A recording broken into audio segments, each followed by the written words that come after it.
Para falar de limite de função complexa, acho que é melhor falar primeiro de algumas maneiras alternativas de olhar para a mesma coisa. Tipo assim, dá para pegar uma função complexa e analisar ela de diversas maneiras. Por exemplo, eu tenho aqui uma função f de z, z sendo uma variável complexa. Se você disser que o z é x mais y, você pode dizer que é uma função f de x mais y, dá na mesma. É uma função de uma variável complexa, não é duas complexas, é uma complexa. Só que tem x e tem y. Então você pode dizer também que você pode tratar ela como uma função de duas variáveis, f de x, y. Mas aí é uma função de duas variáveis reais, ou uma variável complexa. Duas ou uma, duas reais ou uma complexa dela mesma. E geralmente eles separam a parte real e a parte imaginária da função. Tipo assim, um f de z que é igual a um u de xy mais um i vezes v de xy. Esse u e v funções reais. Ou seja, quando você tem uma função complexa f, ela produz um resultado que, em geral, pode ser complexo. Na maioria das vezes, interessantes, vai ser complexo. E como ela produz um resultado complexo, você pode muito bem dizer que ela produz alguma coisa real mais um i vezes alguma coisa real também, né? Você pode dizer que ela tem uma parte dela, uma parte da f, que é uma função que produz resultados reais, mais i vezes uma outra função que também produz resultados só reais. Toda função complexa você pode separar numa u e numa i, numa v. E aí, técnicas para calcular limite, muitas são similares a técnicas de MAT22, MAT12, L'Hopital aparece de novo. Então, por exemplo, um primeiro caso de limites. O caso mais fácil, quando a função é contínua. Vamos supor que uma f é contínua. Por exemplo, se você tem um limite quando z tende a zero de z quadrado mais 5z, por exemplo. Z sendo uma variável complexa. Isso aqui é a mesma coisa do seguinte, limite quando xy tende ao ponto 0, 0, porque a variável complexa indo para zero é a mesma coisa que dizer que o par ordenado xy vai para o 0, 0. E isso aqui é coisa de MAT22, um par ordenado indo para o 0, 0. Enfim, é a mesma coisa que o limite de xy indo para 0, 0, de x mais y ao quadrado mais 5x mais y. Eu só escrevi isso aqui para mostrar a equivalência entre escrever o z e escrever entre essa notação aqui, que é complexa, e essa notação aqui, que é tudo a ver com MAT22. Mas na verdade eu não vou usar isso aqui. O que eu vou dizer é, essa função f, essa função aqui é contínua no zero. Por quê? Porque é um produto que é z vezes z, produto de contínuas, que é 5 vezes uma contínua, a soma de contínuas é contínua. Então, como ela é contínua, eu posso simplesmente avaliar ela quando z é igual a zero. Posso dizer que esse limite aqui é igual ao resultado de avaliar a função no zero. 0 quadrado mais 5 vezes 0, que é zero. Então, isso aqui vale ainda, né? Quando a função é contínua, simplesmente avalie ela no ponto. Nem sempre ela é contínua, aí dá um pouco mais de trabalho. Por exemplo, um caso em que você... igual em MAT22. Um caso em que o limite não existe, você vai provar que não existe andando por duas curvas diferentes e mostrando que dá coisas diferentes. Quer ver? O limite, quando z vai para zero, de z barra é o complexo conjugado, dividido por z. Isso aqui pode ser reescrito. Vamos trazer para a notação de MAT22. Limite quando xy tende ao ponto 0, 0, de x menos yi, que é o conjugado, sobre x mais yi. Vamos tirar esse i de baixo. Vai ficar x menos yi ao quadrado sobre x ao quadrado mais y ao quadrado. Eu só multipliquei por x menos yi para aparecer um módulo aqui embaixo, para sair o complexo daqui de baixo. Então isso aqui vai ficar... Vamos separar em parte real e parte imaginária. Faltou o sinal de limite aqui. Y vai para 0, 0. Parte real vai ser x ao quadrado menos y ao quadrado sobre x2 mais y2. E a parte imaginária vai ser menos 2i xy sobre x quadrado mais y quadrado.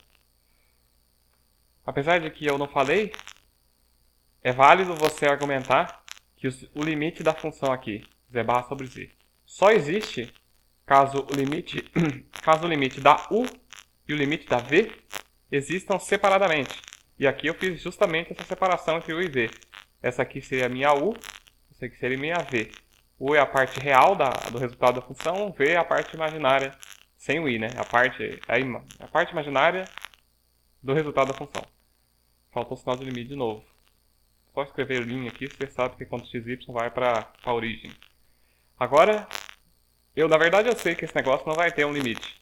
Esse limite aqui não vai existir. Como é que eu vou argumentar isso? Primeiro, eu posso separar a parte real, a parte imaginária e dizer, olha, o limite do todo só existe se tanto o limite da parte real quanto o limite da parte imaginária existirem. Aí eu pego e mostro que o limite de alguma delas não existe. Estraga tudo. Vamos pegar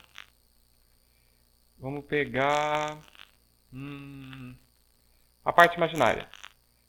A parte imaginária é isso aqui. Limite quando xy vai para 0, 0 de xy por x quadrado mais y quadrado. Eu tirei o 2i da frente porque não faz diferença. Se eu vou mostrar que o limite não existe, com 2i sem 2i não vai existir do mesmo jeito. Então como é que eu faço isso? Eu pego uma curva. Considere a curva gama de t. Vamos considerar a curva em que o x é t e o y é mt. Como é que fica o limite? Fica o limite quando t tende a 0 do x que é t, do y que é mt, sobre t ao quadrado mais m ao quadrado, t ao quadrado, que dá o limite quando t tende a 0. Tá quadrado, quadrado embaixo, o t some, fica m por 1 mais m quadrado. Eu não falei nada, mas esse m é um parâmetro, uma coisa real qualquer. Essa curva aqui é uma reta, né, com inclinação m.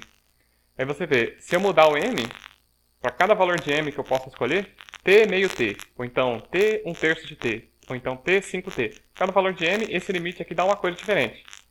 O que não faz sentido, né, porque se esse limite aqui existe, ele existe, é o único, não importa como você se aproxima da origem, por uma curva ou por outra, por um m ou por um outro m. Então isso aqui depende de m. Depende de m, e aí igualzinho lá em Mate 22. Se o resultado desse último limite depende de como eu me aproximo da origem, o limite original não existe, porque ele só existiria caso ele fosse independente da maneira como eu me aproximo. Então pronto, acabo de concluir por um argumento de Mate 22, que é o da curva, que esse limite não existe. Então, se o limite da parte imaginária não existe, o limite do todo, junto com a parte real, mais i vezes parte imaginária, também não existe. E aí eu acabo de mostrar que esse limite aqui não existe. Então, esse foi uma segunda possibilidade de demonstração. Pega a notação complexa, transforma na notação de Mate 22 e usa argumentos de Mate 22, que é o das curvas. Só com uma coisinha a mais de complexo, que foi argumentar que o limite do todo só existe caso o limite da parte real e o limite da parte imaginária ambos existam. Se somente se, né? Ambos existam.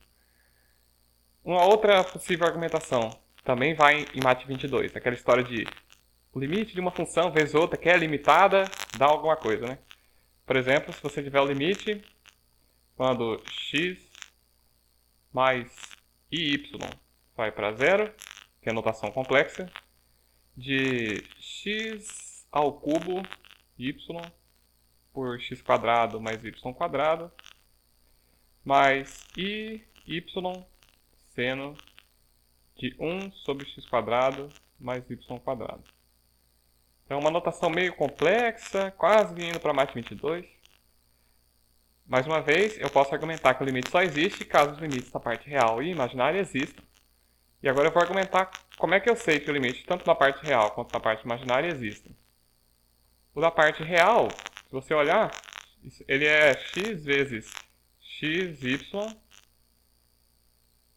melhor, y vezes, xy vezes x quadrado sobre x quadrado mais y quadrado. Isso que eu escrevi é a parte real, é isso aqui. E aí, isso aqui é limitado, né? Isso é limitado. Isso aqui vai para zero. Então, esse resultado vai para zero, esse argumento de 22. Na parte imaginária dá para fazer o mesmo. Seno é limitado. Limitado. Y vai para zero, então esse total vai para zero. Então isso aqui, o resultado do limite é zero, que é o limite da parte real, mais i vezes zero, que é o limite da parte imaginária, que dá zero. De novo, voltou em 22, né? Pouco teve de complexo. Aí você ainda pode aplicar L'Hopital de vez em quando. Por exemplo, limite quando z tende a i, de z na 10, mais 1 sobre, isso é um 1, não é um i, sobre z na 6, mais 1. Se você observar, quando z é i, z na 10 dá menos 1, é i na 10, né, dá menos 1, i na 6 também dá menos 1, então fica o limite do tipo 0 sobre 0, não dá para falar nada. E é justamente o caso em que você aplica L'Hopital, 0 por 0. Então, por L'Hopital, derivando, acho que é assim que escreve, por L'Hopital, derivando em cima fica 10z na nona, faltou o sinal do limite, derivando em cima fica 10z na nona, derivando embaixo fica 6z na quinta, já deu para ver que vai ficar 4 terços do limite, quando z tende a 0, de z na nona menos z na quinta, sobre z na quinta, z na quarta, o z... Agora sim, esse negócio é contínuo na origem, dá para dizer que o limite é igual ao resultado de avaliar a função no ponto desejado, então isso aqui dá zero. Então, o L'Hopital também é aplicável aqui, desde que você possa derivar. Agora, aqui tem um probleminha, né? O que é a derivada de uma função complexa? Eu usei aqui como se fosse uma coisa óbvia, né? Ah, z na 10 deriva 10z na nona, igual se fosse um x, como se fosse um x real. Só que tem que tomar um pouco de cuidado, porque na verdade esse z é x mais yi. A derivada é isso mesmo, tá certo esse passo aqui. Só que o que realmente ela é, aí fica para depois.